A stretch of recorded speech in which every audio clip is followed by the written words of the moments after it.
Hi, and welcome to another episode of Hot Takes with me, the Silver Fox. Normally, as we sit and look through the subjects that we're going to create a video on, we get like one that's NHS, one that's politicians, one that's usually police and things like that. I tend to get a terrible police story every sort of 2-3 days. Unbelievably, this is one day's worth. I've got 4 bad police stories. And don't worry, I'm not making 4 videos. We're going to amalgamate them all into one. I'm going to just show you the complete tsunami of awfulness that our police are. And it's just to sort of spread that word that we need to get a new police force built from the ground up. And talking of spreading the word, I'd like to ask, if you haven't already subscribed, to hit that subscribe button today. I hope this video is the one that earns that subscription. The channel's growing, but we need to make our voice a little bit louder. Get the word out, and it really helps with the metrics, and YouTube get to push a bit harder with every subscription we get. So do hit the subscribe button and help us out. Thanks very much. Now I'm going to go straight in now. I'm going to come down into the corner as usual, and we'll go straight in. I'm going to start with the first one, which is ineptitude.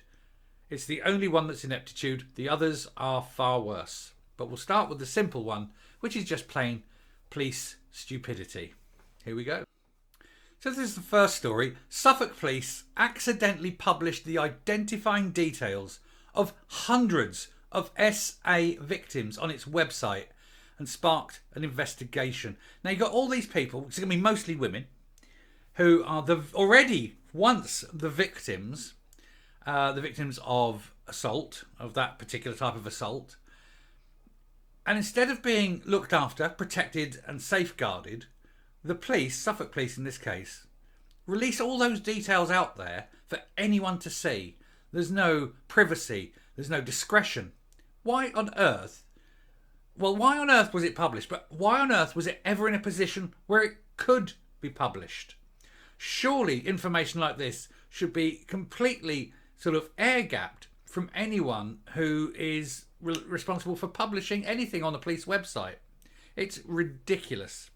Anyway, details included names, ages and addresses, and they were published on the website. The Our Crisis charity said the breach would put women at risk of further V, which it absolutely, unquestionably will. And any woman who suffers for this needs to sue the police. And in fact, women who don't necessarily suffer directly from it are still going to be worried and need to sue the police for that anxiety that's caused. An investigation has been launched into the incident and the PCC apologised to victims. Well, that's very good, an apology. How much was that apology in real cash terms? That's the important question. A police force published the personal details of these people, victim names, addresses, dates of birth and details of the offence, and information about the suspects are understood to have been left on view to the public by Suffolk Police. And here's actually another dangerous thing. You've put suspects' names on. They may be just a suspect. They may be completely innocent. But somebody might even lose their job. An innocent person may lose a job. Who is stupid enough to do this? And why are they employing someone that stupid? One person who spotted the blunder said hundreds of victims were affected. An urgent investigation has now been launched by the Information Commissioner's office. But I bet no senior officer will lose his job. Charity Suffolk Our Crisis condemned the error, saying survivors of SV who have reported it to the police are entitled to lifetime anonymity. Yes, they absolutely are. They're not to be sort of poked at and ridiculed and laughed in the street.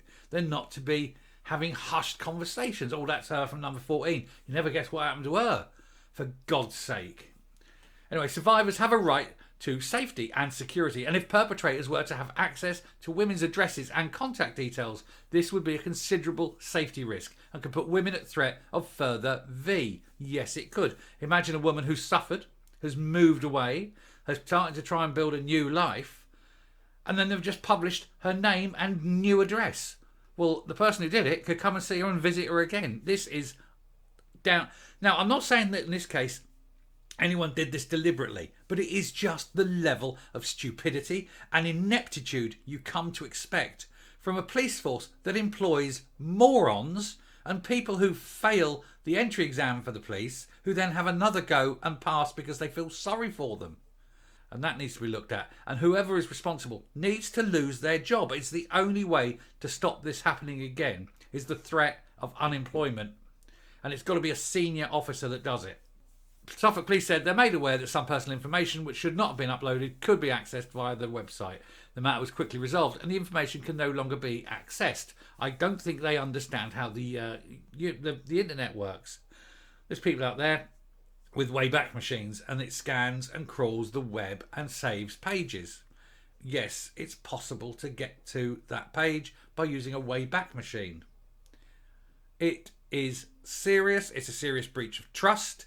It's a serious, I would suggest it's a crime. I'm pretty sure it's going to be a crime because of the Data Protection Act. So, you know, somebody needs to be investigated, somebody needs to be held responsible, and somebody needs to be fired.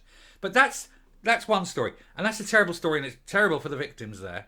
And that is the least worrying aspect of the 4 stories. We're going to click straight into number 2. So I'll click that, and we will go here.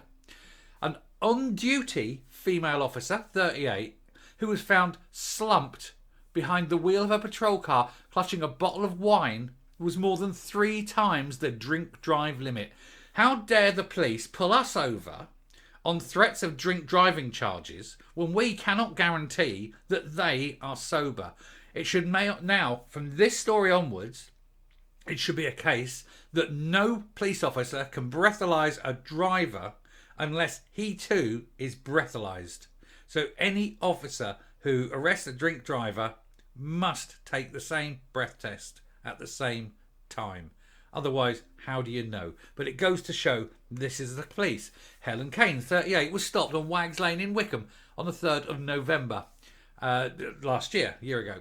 The officer gave a reading of 117 micrograms of alcohol per 100 millilitres of breath. And when caught, Kane could be seen slumped with a wine bottle between her legs. The Northumbria police officer denies charges of misconduct in a public office. How can you possibly deny it? You were pissed as a fart.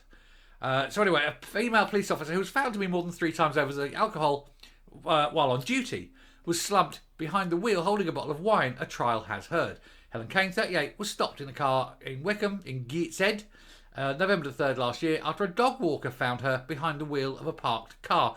The marked vehicle was seen around lunchtime parked with its engine still running, and when a member of the public looked inside of the car, Kane could be seen slumped against the driver's side of the car with a bottle of wine, Teesside Crown Court heard.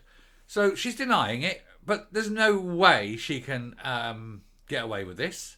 So there you go. These are the police. You know, it's funny, isn't it, that she wouldn't have worn that mask a couple of days ago. Oh, you know, COVID's over. And all of a sudden, oh, I'm very concerned about COVID as I'm walking into court. That's the mask of shame. Anyway, they are drunken policemen on duty. So not exactly doing their job, not upholding the public safety. And that's the level of policemen you have in Northumberland. So we've got idiots and fools in Suffolk and alcoholics in Northumberland. What else have we got? Let's go to London. Serving Met officer secretly used his mobile phone to film people using the centre showers and changing rooms. So now we have a voyeuristic offender. Andrew Adams has resigned from the force after being convicted of voyeurism. The Met said he would have been sacked had he not already resigned. Would he though? Would he? They're just saying that because he's gone. Adams placed phone against the door that faced into a shower and changing area. So he's resigned, but the fact is he did it. So you've got another one. This is another one. This time it's the Met in London. You know, and this time it's an S offence. So you've got, now let's see, well, you've got stupidity, alcoholism, and S offender. It's a good day for the police, isn't it? So a misconduct hearing on Wednesday heard disgraced former officer Adams, who was attached to the Met Specialist Crime Command, was found guilty on September 21st after a trial at Chelmsford Crown Court. While in the changing area, Adams placed his mobile phone against the door that faced into a shower and changing area, and for where it could be recording any adults who were using the facility. He was charged in January 21 following an investigation by Essex Police and resigned from the Met on May 31st that year. He was sentenced to pay £3,500 prosecution, £750 compensation, and to do 150 hours of unpaid work in the community. After hearing all the evidence, a misconduct panel found on Wednesday that Adams would have been dismissed without notice if he was still serving. Well, to be fair, we've done videos on how something like 16,000 policemen who have criminal convictions. So I'm very surprised that he would have been asked to leave, because there's people still working for the police who've done far worse than just putting a mobile phone up at the window of a changing room. So it's very surprising that this one has been quit, has quit or has been asked to leave, whatever way around it was. But there we go, we have another one. And so that's there. So we're on a sliding scale here. Stupidity, alcoholism, and now we're down to S offences. It's almost as though we're getting worse and worse. Oh dear, look. Northampton police trainer caught trying to meet 15-year-old girl in a KFC for, you can read the word, by an undercover colleague. He's jailed for 2 years. So now we're talking the P word. So we've gone, stupidity, alcoholism, S offender, P. 4 in one day. We're going for the full hat trick here. Well, we've already got the hat trick. We're doing a golden hat trick, aren't we? Alex John Foster, 43, was caught by a colleague posing as a vulnerable teenage girl. They told the girl he was looking for someone to have S with and tried to meet in KFC. He was arrested there, and officers found condoms and lubricant in his car. The police trainer admitted 3 charges relating to S communication with a child. And there we go, another policeman, this time one who likes to have S with children. Won't be the first, won't be the last. Well, we know they're not the first. There's 15,000 girls in all across the country, in fact, at least 15,000 girls who can attest quite readily that the police are very, very keen on child S, P's. But police force is full of them. So an ex-police officer who has today been jailed for 2 years after he was caught by an undercover cop arranging to meet a 15-year-old girl in KFC. The former Northamptonshire Police Special Constable asked the girl what experience she had with lads and said that he was looking for someone to have S with. At the time of attempting to meet her, Foster was a police trainer with the force and he was in a position of trust. They do like the badge, they do like the uniform. It's their way of being able to force themselves on people and to do things that they could otherwise never do. And they think they can get away with it. And unfortunately, or rather a lot of the time, they do. But this is the police force we have. So 4 of them in one day. What a wonderful force we have. So anyway, I'm going to round off there, come up, and we'll just finish this video. Leave these disgusting people alone. Well, I've said it before, and I'll say it again. The police are not fit for purpose, and they never will be until senior officers start losing their jobs. And it's only when you see senior officers losing their jobs, you know that a culture of change will happen.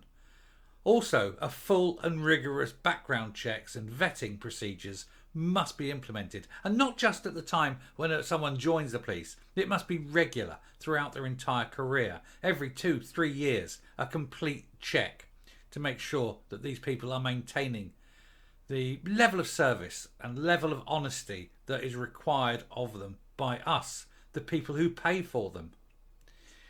Anyway, I'm not going to get angry about it. It's sad. It is absolutely sad that we have got a police force this awful, that I have to report several times a week, or in this case, 4 times in one day. Anyway, I shall finish there. If you like what you hear and see on the channel, please hit the subscribe button if you haven't already. Ring the bell for notification of future output. Leave a like, leave a comment, share the video. And until next time, stay safe, stay well. Jesus Christ, don't go anywhere near the police. And goodbye.